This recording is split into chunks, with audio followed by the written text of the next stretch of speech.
Kasus denda perpustakaan UGM sebesar 5 juta rupiah yang menimpa seorang mahasiswi tengah ramai dibicarakan di media sosial, khususnya Instagram. Kejadian ini berawal dari keterlambatan pengembalian buku yang ia pinjam dari perpustakaan kampus. Dalam sebuah video yang beredar, tampak seorang mahasiswa menangis setelah mengetahui dirinya mendapatkan denda senilai 5 juta rupiah dari perpustakaan. Disebutkan mahasiswi tersebut lupa mengembalikan buku, sehingga dikenakan denda harian sesuai aturan.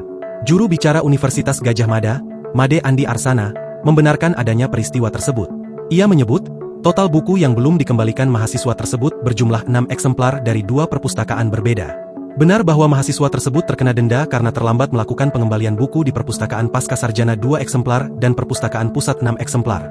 Ujar Made Andi Arsana dalam keterangan tertulis, Jumat, 8 Agustus 2025. Rincian denda, kata Andi Arsana, terdiri dari 3,7 juta rupiah di Perpustakaan Pascasarjana dan 1,3 juta rupiah di Perpustakaan Pusat. Namun, pihak kampus memastikan ada kesepakatan pembayaran yang lebih ringan. Mahasiswi tersebut hanya membayar Rp200.000 untuk denda 2 buku di Perpustakaan Pascasarjana.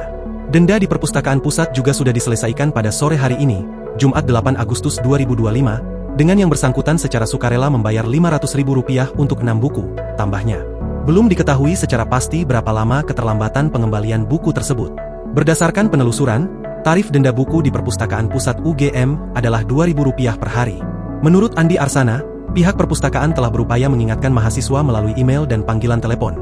Namun nomor yang terdaftar tidak aktif. Semua transaksi perpustakaan dapat dilihat oleh mahasiswa melalui akun Simaster UGM, jelasnya.